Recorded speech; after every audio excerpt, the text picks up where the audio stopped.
Welcome, everybody. We are live in the Love Your Life tribe. Thank you so much for joining us. Today is a special day. We have a special guest, Kelly-Marie Kerr, which we've had before. Thank you so much for joining us today.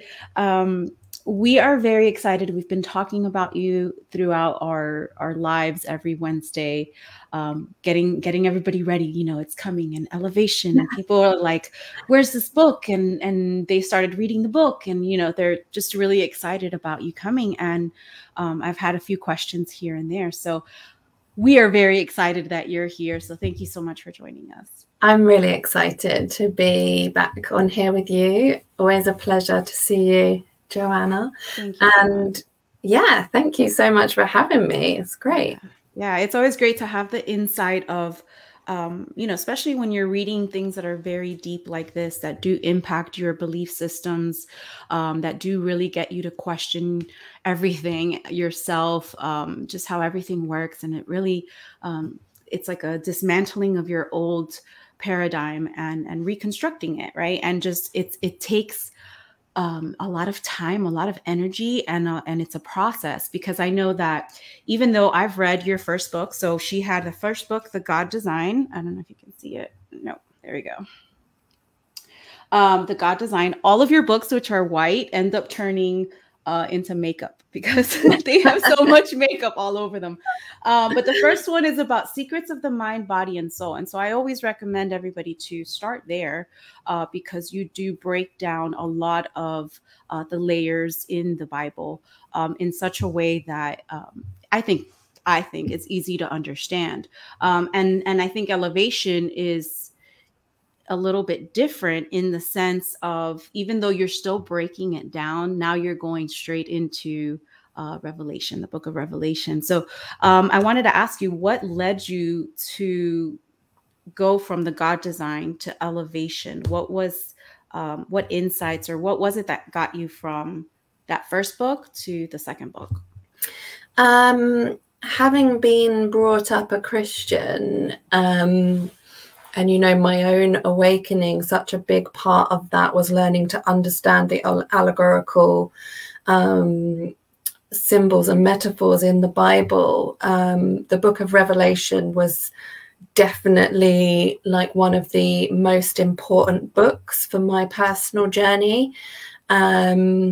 Firstly, because in my younger life, it was the book of the Bible that stirred, a large amount of fear within me and always made me feel like, oh my gosh, like, are the things that other people are saying about this book really true, in terms of the end of the earth and these, multiple-headed monsters coming down from the sky and out of the sea, etc. And I think as a young, person in church, like, my journey within the church started when I was 11 years old. Like, that is a lot for an 11-year-old to take on board as a literal story.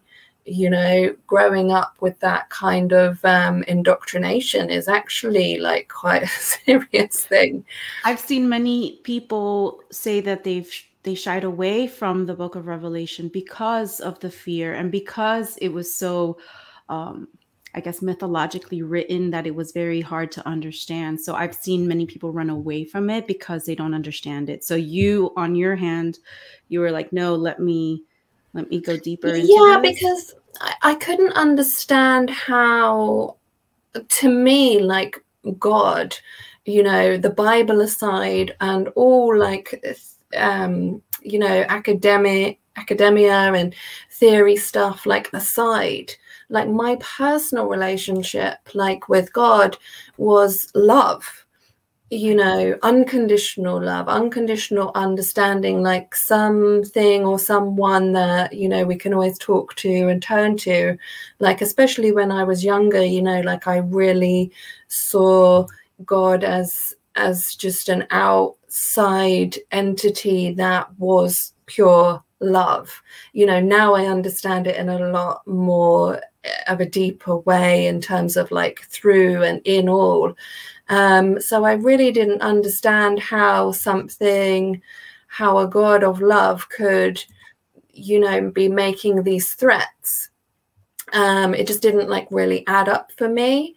And around the same time as I started writing the God design, because I had my revelation about the Kundalini, which is the sacred secretion, you know, which is the macabre, etc. I also started to understand that the chakras in Revelation, in the book of Revelation, were the chakras of the body, and, you know, just really started to connect a lot of dots for myself. And I'd also gone on a huge delve into history, to find the Essenes and to find, you know, theories that showed how the Greek book of the Apocalypse was an adaptation of like a Hindu manuscript. And so, you know, all of the roots from the book of Revelation are actually based in more Eastern traditions. So it was just really important to me. So around the same time as I was started writing the God design, I started doing a YouTube series about the book of Revelation. And I wasn't sure at the time, like when I first started doing it, like if I would go all the way through. I kind of had this tendency within my character that once I begin something, I can't stop until I reach the finish line. So I guess I knew on some level that I would do a video for each chapter. But then at some point on the way through making the video series, people started saying, I'd love to have this as a book, because it's great to just have something like to hand that you can refer to, you know, to make references and to just remind yourself. Like, of course, like I feel the same about books. Like, I love my computer. I love like video content. You know, I love being able to like just kick back and turn something on and like listen to an audiobook. But the reason why I love tangible books is because for me, like I remember stuff in a certain way of like seeing where they were on like a page. So you know exactly where to go to. I remember having that problem where I was like, okay, there's something that she said, because I had watched some of your videos. And I was like, I don't remember what chapter it was, and I don't remember this. And so I was going down the list of videos trying to find it. And that's, you know, I thought about it myself, like, oh, I wish there was a reference, but I didn't know that that was in the works. Yeah. So I just thought, oh, I should do this as a book, you know, like, why not? I think I was quite naive at the time because I didn't really realize, like, with all things in my life, what I was kind of biting into, as it were, and, you know, how many prolific scholars have like been there, done that, and then like there's little old me coming in and going, well, I think so it was very daunting and definitely like overwhelming at times, but I'm really glad that it's done and it's out and people can take or leave, you know, what they want from it. And a lot of people here are very excited. I have Michelle here saying, thank you so much for sharing this book and this information with us all. I was afraid to read or study Revelation, but I love how Kelly breaks it down. So she started reading your book as well. And what I love about it is that the divine power of the human body, right? That's part of the book Elevation. And what I love, and especially the DNA, I've always been attracted to DNA, even when I was in middle school. And I remember learning, you know, deoxyribonucleic acid, and it stuck with me because it was such a long word. I'm like, I love that word.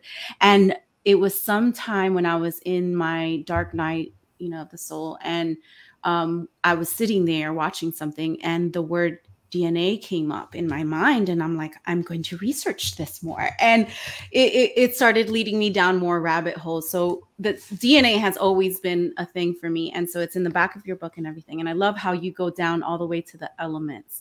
My husband has been reading your book as well. And he was asking, he had this question. Let me pull it up real quick. He said, does someone's diet, and specifically the vitamins and minerals they ingest, help the process of enlightenment?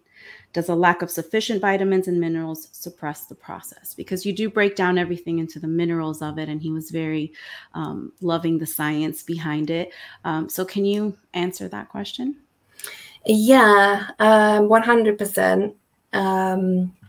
Because our You know, the book of Revelation talks specifically about 4 layers of the body, which are the 4 horses. So the spiritual body is the white horse, the emotional body is the red horse, the intellectual body is the black horse, and the pale body is the physical, the pale horse, sorry, is the physical body. So, you know, the emotional body and the vibrations that we emit and that we feel and that we process can go a real long way to enlightenment. You know, waking up every morning and feeling thankful and really learning how to process things that maybe are like getting stuck within our tissues. Like, you know, it's true that our issues become our tissues. So if we're dealing with our issues, like we stand a better chance of just being in a real like good vibration to experience enlightenment. And that can go a really long way. And I do believe that that love in that way is the main key to it. But on a physical side with the minerals, it's really interesting because, you know, potassium, I just published a video last weekend about potassium being the main element that is involved with the crown of thorns or the crown of enlightenment. It's something like 85% of the world's population is deficient in potassium. And, you know, it's one of like the key elements on the periodic table. And when we think about things like sodium and potassium, and particularly magnesium is another like really basic key element that we need to function, like just our basic functions. It's definitely, you know, part of the process. And I think this is why a lot of the adepts and, you know, the gurus, as we call them, or, you know, the teachers who claim to have like experienced this and kind of become experts at it, were always fasting. Because when we detox all the acid from the body, what we do is put ourselves, our body becomes a clearer lens, because our water within our body is basically like the lens that is our download portal. You know, it's kind of like our camera from our sense body, between our sense body and our spiritual body. So if the waters of our soul aren't clear and don't have, you know, the right electrolytes in them, because, you know, potassium, sodium, magnesium, they're all electrolytes, so they all help with our conductivity as light beings. So by kind of tuning our physical body, our pale horse body, we really become better receivers. And, you know, it ties in again with, like, you know, nowadays it's so common to hear people talking about decalcifying the pineal gland. You know, it's very much common knowledge. 15 years ago, that wasn't the case. It was very much like, what are you talking about? Conspiracy. Yeah, so it's one and the same thing, you know, like the pineal gland, it has calcite crystals in it. Calcium is talked about a lot in the Bible, because it's part of what creates our piezoelectricity within our body. So by having these trace minerals or elements like more present within us, it's just a way of like honing, harmonizing. Each different part of the body. Each one of those horses deserves, you know, some attention when we're considering how to like really honor our bodies. Would you say the cell salts would be a great way to start, as far as I think I have that book somewhere, but it's yeah, I do. I do actually. Yeah.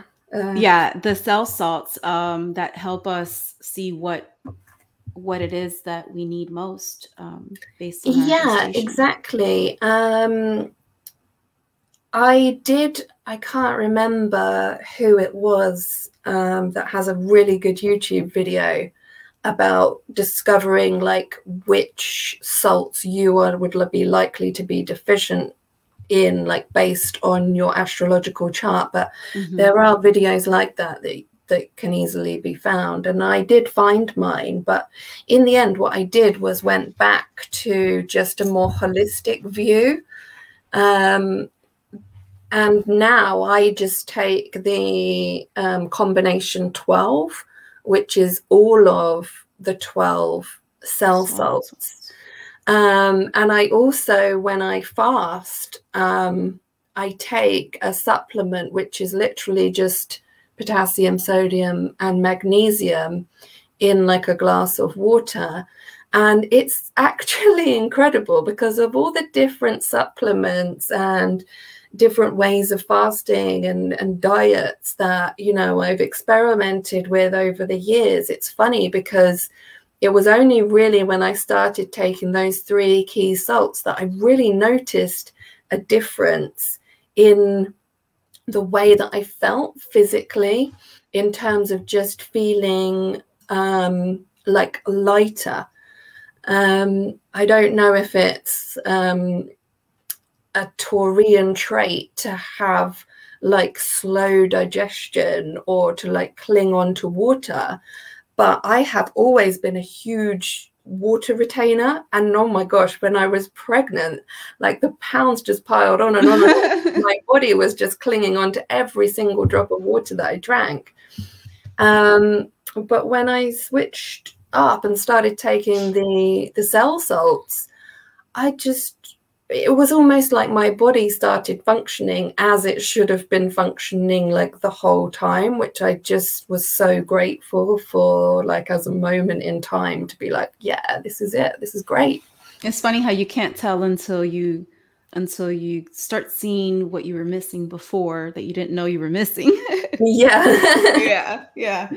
I have a question. So I know that the introduction to your book was really long. I know people are like, well, how long have you been reading it? I'm like, I'm on chapter 2. And they're like, that's it. I'm like, that's 130 pages in. So the introduction is pretty long, but you are very detailed with the symbols, the 7 chakras, what the seals are, the return of Christ, the 144,000, all of that in the introduction to really break down and have like a summary, but really not a summary because it's so detailed, so that it helps us understand when you break down the chapters. And I love how you break them down, you know, 2 at a time for us to really digest, especially with your commentary. But can you give them a kind of like an example of how you break down, let's say, the return of Christ, let's say, in your book? That's a heavy one, but that's probably one a lot would like to hear for somebody who is brand new and is hearing this, because the way you explain it is very it's easy to digest. So for somebody new, how would you kind of explain how you explain it in your book?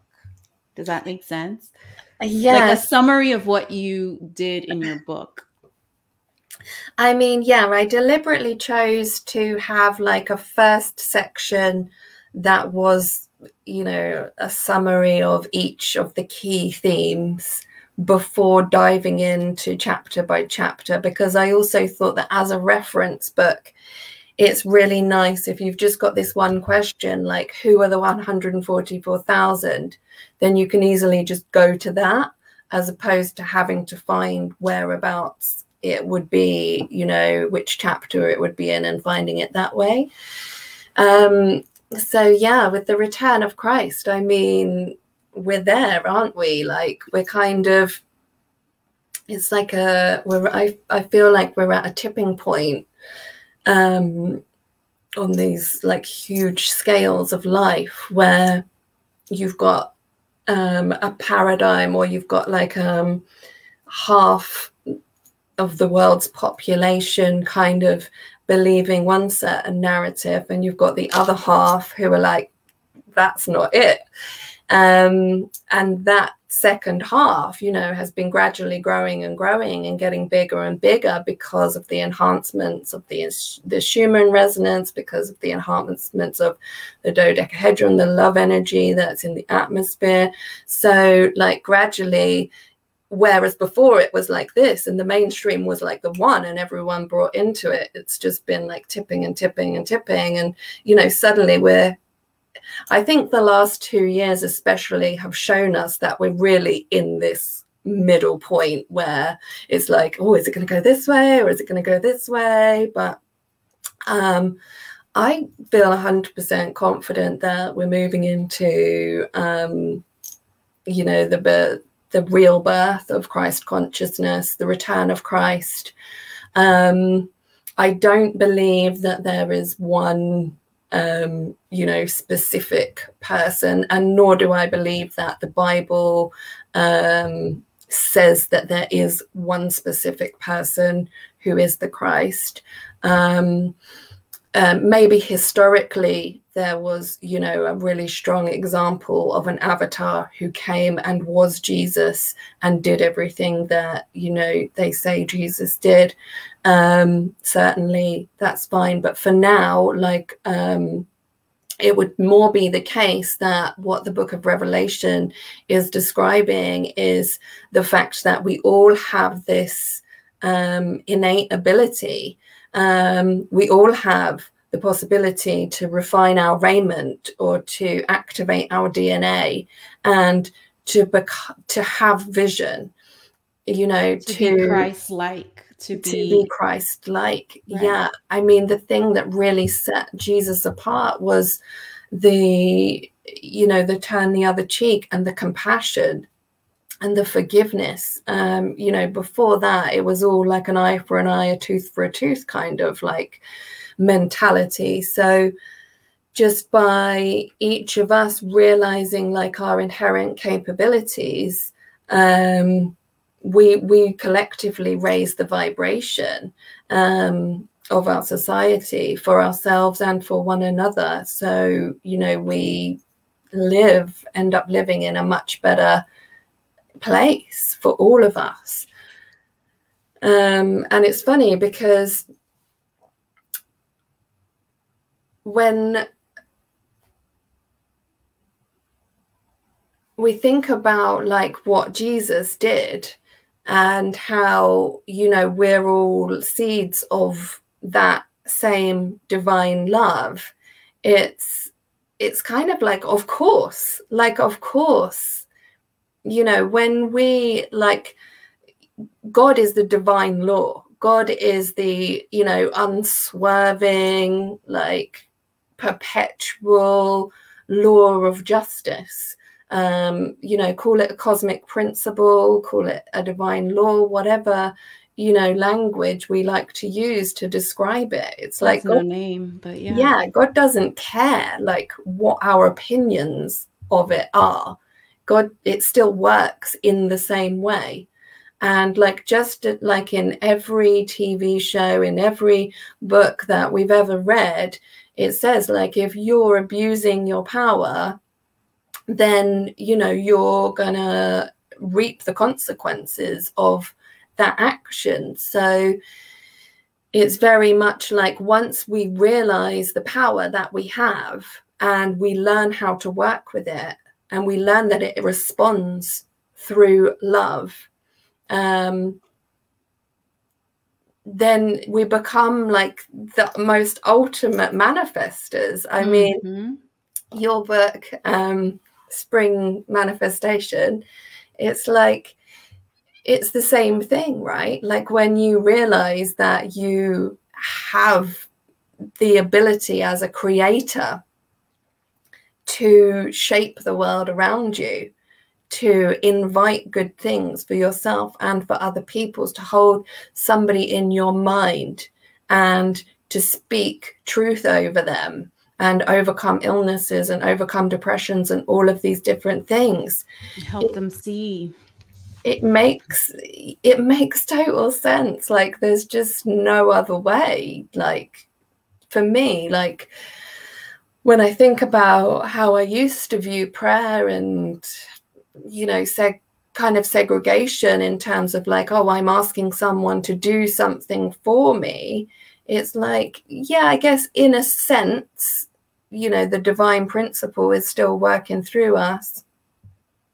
But it's more now about tuning into the vibration and understanding that, you know, we're all perfect children of the perfect parent, and that makes us like joint heirs with Jesus. So whatever the inheritance was that was due to Jesus as the Son of God, like that is also for us, because we are also sons and daughters of God in that same way. And it's very, and you know, I look at the Bible and I see so many things of, you know, you could do the things I can do, for I've gone on to my Father, and he's trying to explain, you know, you're just like me and you can do these things and even better. But because religion and the doctrines and like church has instilled in people idolizing a man versus the Christ in you, it takes that power away from us, and we push it off onto this, you know, man, versus that divine essence and energy that we have within, that is Christ in you, you know, the hope and glory. So if that veil is slowly removing itself, they'll bring all of that awareness from the outside to the I'm always talking about take it inward, go inward, go inward, so that you can understand these things. So in your whole entire journey, I would say, has your meditation strengthened the more that you have encountered these levels of elevation, or has it been very steady? Or what would you say your meditation practice has been like to be able to manifest, you know, what you have right now? Yeah, it's changed. Yeah, 100%, like total eclipse, really. I mean, years ago, it was very much of a case of, you know, dear Lord, here I am before you, you know, and then XYZ, I'm struggling with this. Can you help me with that? You know, is there an answer? Whatever. Whereas now I still dialogue with, you know, what I call God, my inner hope and glory, a lot. It's kind of like a talking to the self, which is the cells. Because, you know, I really believe and understand now how the word is very much our power, you know, between our thoughts and what comes out of our mouths. Like, these are the ultimate tools for who we become, what our habits become, and where we end up, and what we invite into our lives, and who we invite into our lives. Spell casting with our words. Yeah, spell casting in every single moment of every single day.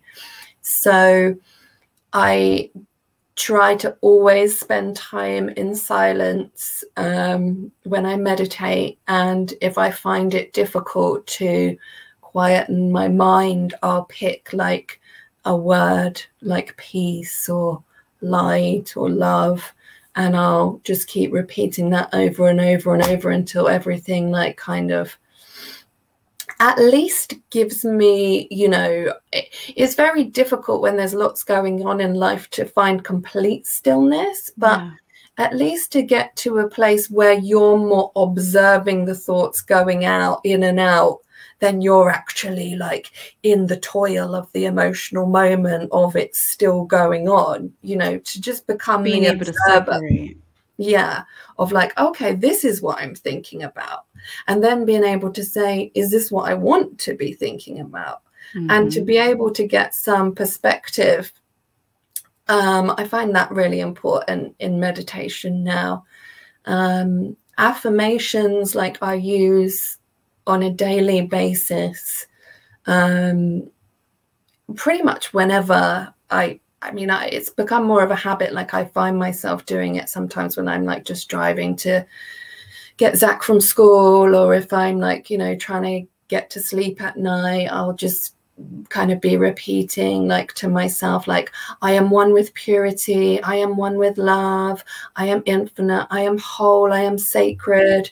And anything that really like I can feel bringing my vibration up, and I can usually like feel it pretty straight away, because I'll get like a bit tingly and a bit like excited, like my body knows this is true, you know. Yes. Do you ever do that with scriptures? Like I have my tattoo of Matthew 6:22. If I be single, your whole body shall be filled with light. And I remember when they were doing the tattoo and the pain that I was feeling, and I was like, no. If I be single, everybody would feel it. I would continue saying it over and over. And I'm like, no, I'm not going to let the pain, you know, and I repeated it over and over. So sometimes, you know, I'll do that with certain scriptures, you know, the kingdom is within you. And I'll just repeat it over and over until I get to a place where there's no thought. Right. And it's that affirmation type of deal that sometimes I don't even know I'm doing it until I'm in the middle of doing it. And I'm like, oh, okay, we're doing this. Okay.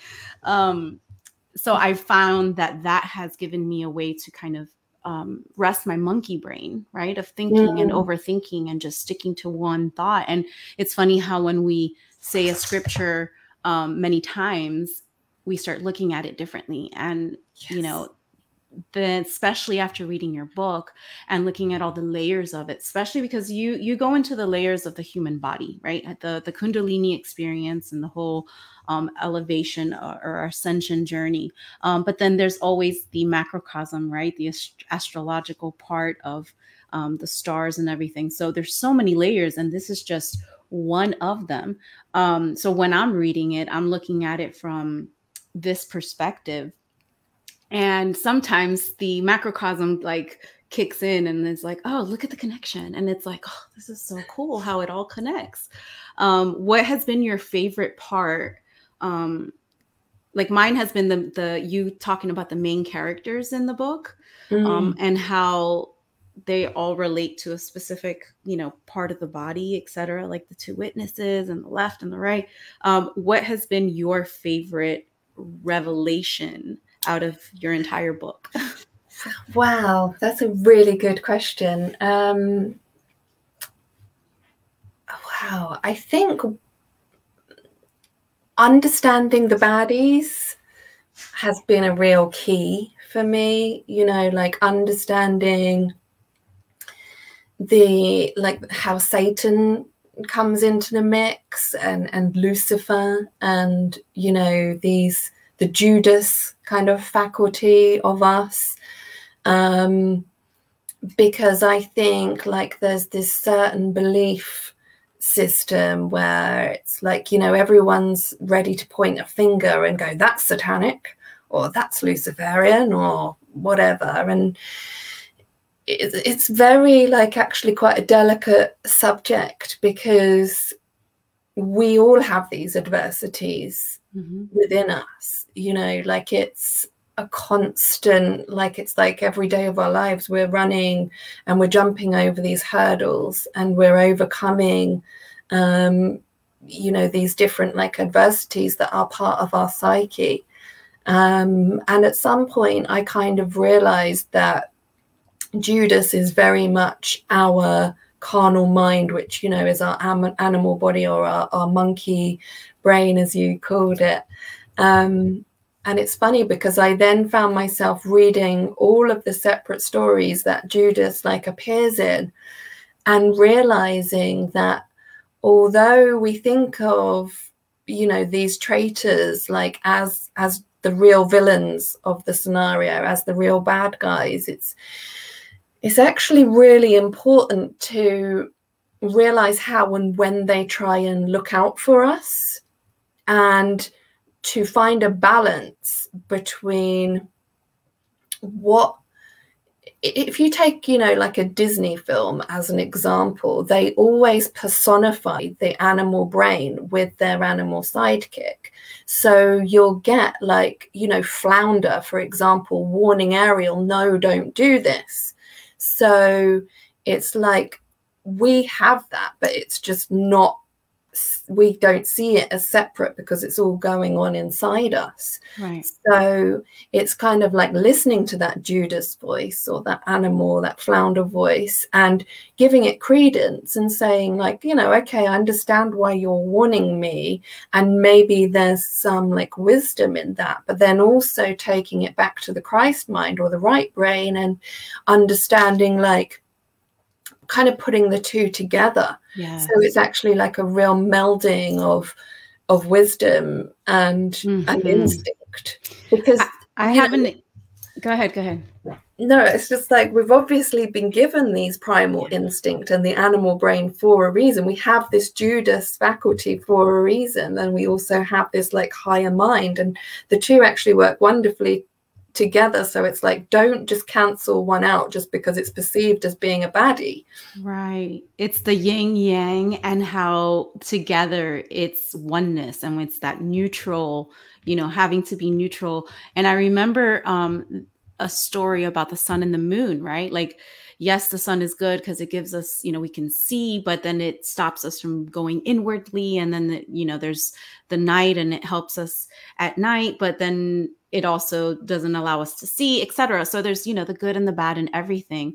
And what you were just saying is so funny to me, because I, you know, in doing my counseling and things like that, I come across different tools to use for different things. And just yesterday, we used one as far as the emotions that were sitting at the table, who was sitting at the table. And, you know, one of them was mad. You know, what did mad have to say? And it's allowing mad to express itself and say why it's mad, but then coming back and going, okay, with the loving, wise adult, how can we make mad feel better? You know, is it by allowing it to do something that, you know, what do you have control of doing? What can you do?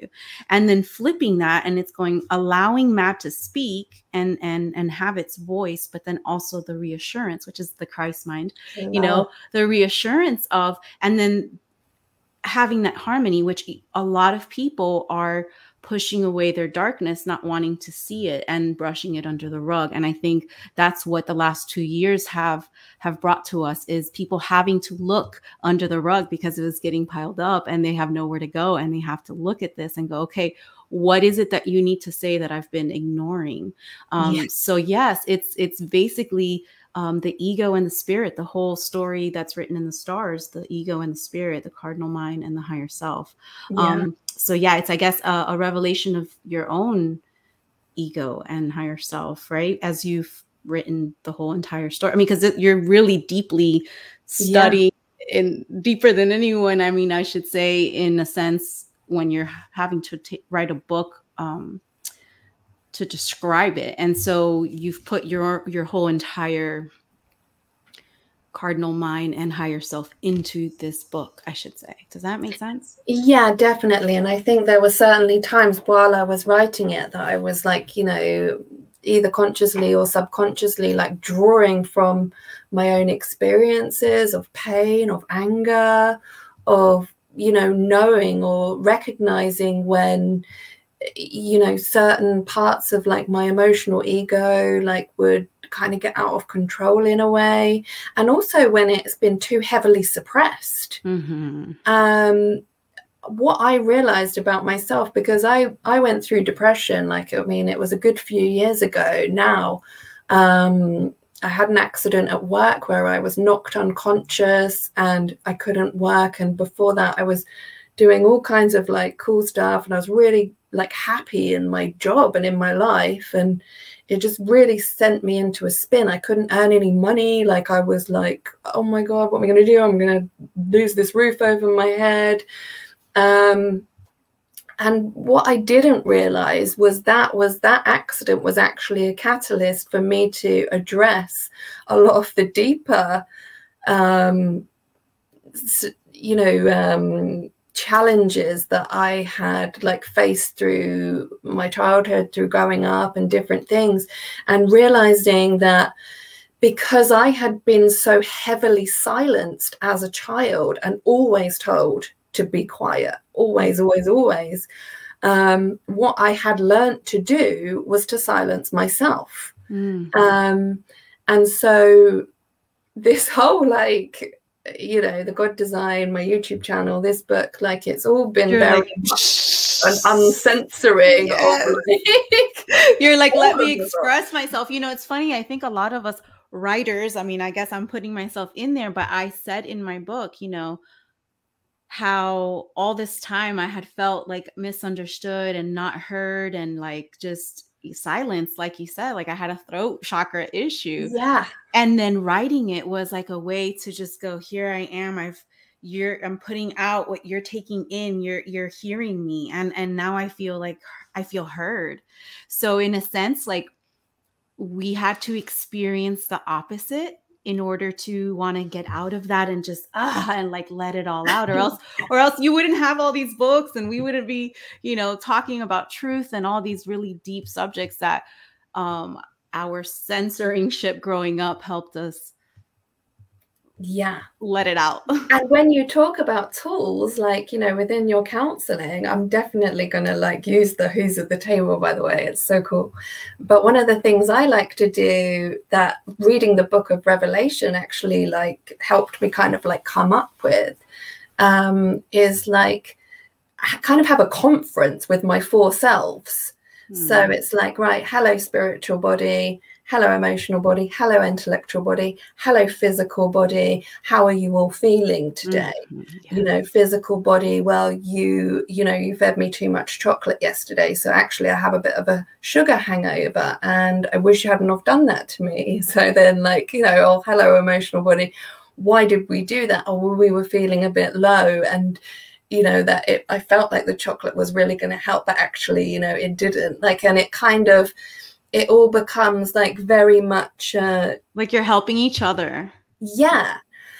And I think somewhere during that process, I realized that, you know, finding my voice is very much like, or for anyone finding their voice is very much like almost an apology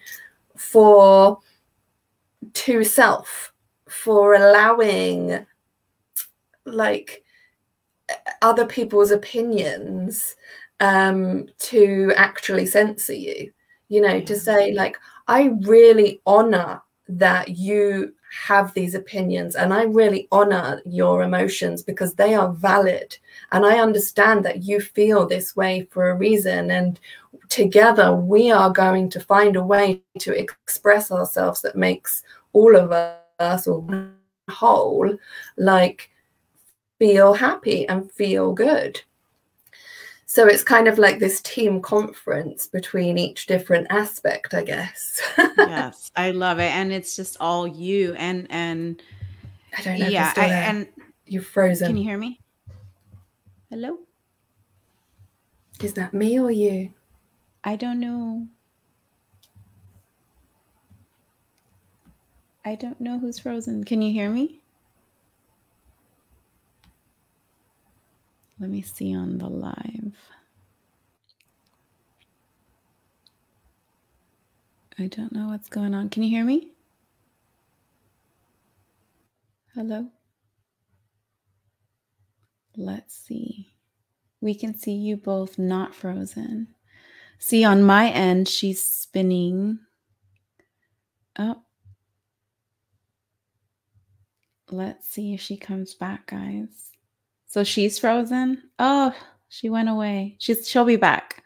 What do you guys think so far? I have not given you guys a chance to, or not giving you guys a chance, but I haven't read you guys' comments or anything, but she's back. Give me just a second here. There we go. Sorry, I don't know what happened there. Like... Yeah, we were kind of frozen, but not. There we go. Okay, so you're back. What were you saying? Yeah, so I'm not sure whereabouts I cut out, but it's very much like I find nowadays I'm more open to, in my meditations, just listening to like what each different part of me, what's going on, you know, so that I can find a way to holistically like navigate the best way through things.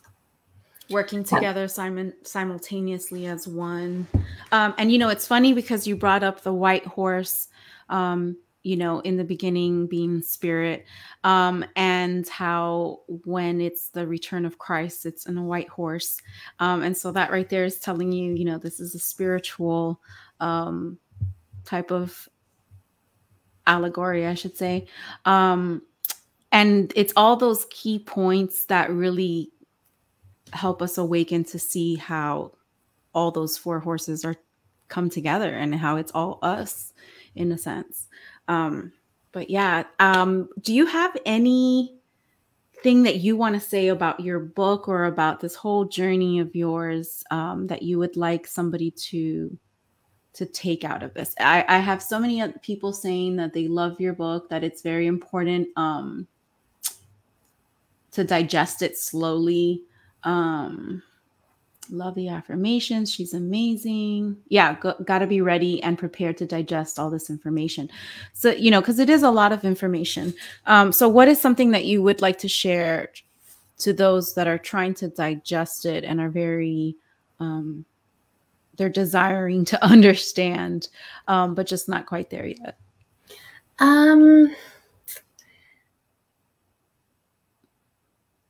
I think it's just to allow ourselves to be at the place where we're at and to be thankful, like, for the place that we're at, because when we come into that place of acceptance and gratitude of what is, like, I think that's one of the keys to really unlocking the receivership. Yeah. You know, and if there's something that you don't particularly understand or doesn't resonate at a certain time, like, that's fine. Don't beat yourself up over that or feel like, oh, I wish I knew this stuff and I wish, like, my, you know, intellect could understand all of this, like, because there's always more to learn, always. Like, you know, I had to, like, keep cutting this book because, you know, it could have been so much bigger, and I tried to be as ruthless as I could with it, in terms of just trying to make it simple and digestible. But I think even for me personally, like, we can actually get into kind of trouble egotistically, like, if we think we've come to a place where we're like, oh, I've got this now, you know, because then we kind of take away the space for growth in our own psyche. Whereas if we're always, like, in a place of receivership to say, you know, show me more, it's kind of like that that iceberg scenario, you know, where, like, you only have, like, the tip of the iceberg shown out of the water, and then under the surface there's this huge, like, cavity of ice. I think that's what knowledge is like for us humans. You know, I think we can know a lot and we think we can come, like, a really long way, and we can. But also, like, I equally think that there will always be more to learn. And I think that in a way, it's better that we each have, like, our individual perspectives and individual ways of understanding things than trying to, like, do this one size fits all thing, you know, which has never worked in any of, you know, the times in history. We talked about that in a comment somewhere, and I think it sparked from your book because I mentioned it, and someone said that, you know, they gave me the verse about not replicating it, not adding to it, not, you know, changing the verse, and so then I went to your book to look at what the actual, you know, what the interpretation was, and I'm sitting there thinking how there's so many different books already of the same thing, and how at the end of the day it still comes down to interpretation of how you read certain words and how you take them. You know, it still comes down to interpretation, which then tells you it comes down to your discernment, and it comes down to your soul recognizing truth and taking in what it needs to take that might have been a an empty piece of the puzzle that was missing, that you just, it makes everything make sense. So, I mean, I think some people haven't really gotten to the point of understanding the energy behind the words. So it's interesting how it can spark so many different conversations just by that one. It's definitely, when you think of that one scripture, like in the King James version of, you know, do not like alter these words. It's funny because from my perspective, I would say that those old English like scriptures actually like distort the true meaning. But it's because we're living in a completely different era now, where that old language doesn't make much sense to us, and we don't speak in parables anymore. You know, like we want to know what's what.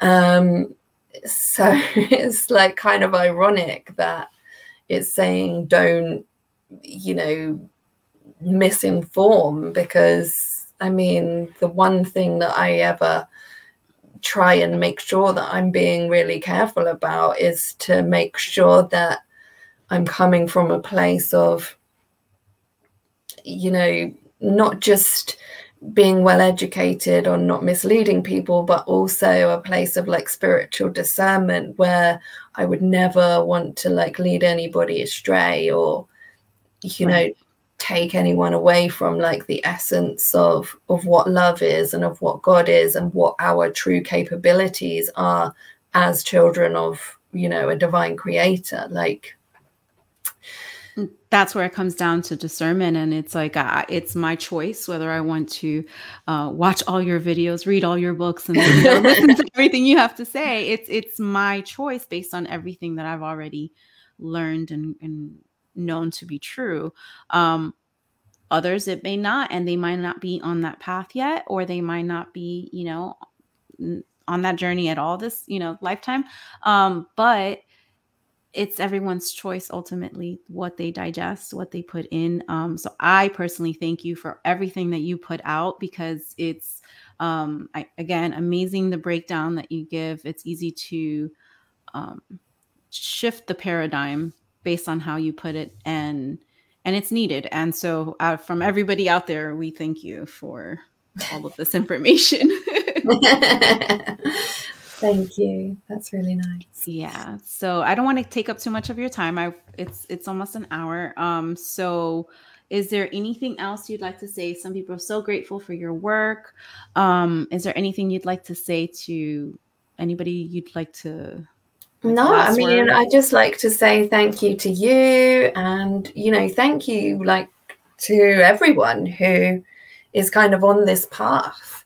You know, I certainly wouldn't be in the place that I'm in if it wasn't for other truth seekers and, you know, other pioneers of biblical allegory that have come before.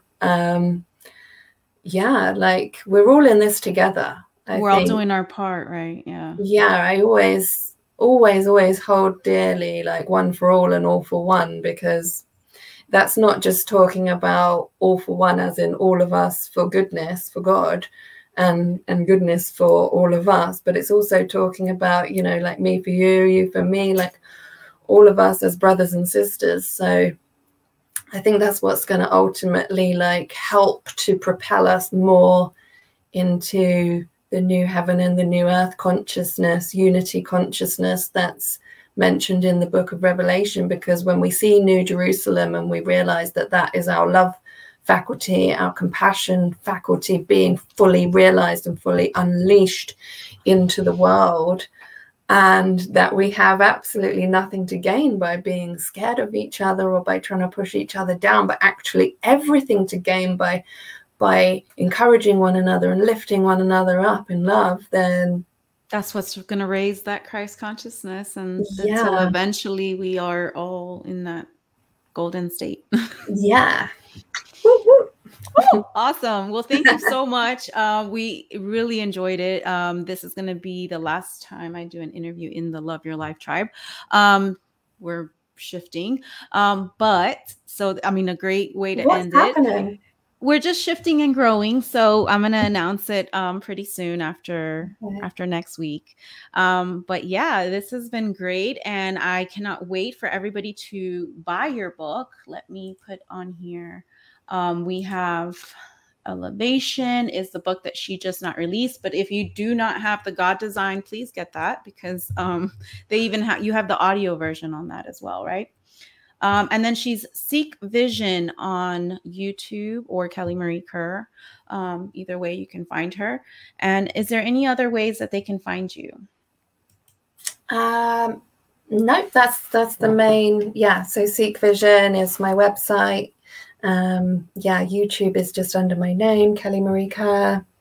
I have a yoga app, which is for Apple and for Android, which is just called Freedom Yoga. There's a free version of that, so if anyone's like looking for guidance, just as a way to like add like a little bit of practice to their day, the yoga has like affirmations actually like written into the practice for each pose. So, you know, it's like just built to be like a real vibe raiser. So whilst we're working on the physical body, we're also working on the mental and the emotional and the spiritual at the same time. Yay. So yes, get you some of her, because she is amazing. And yeah, I can't wait to speak to you sometime again after I read it and I go in your DM and I'm like, oh my God.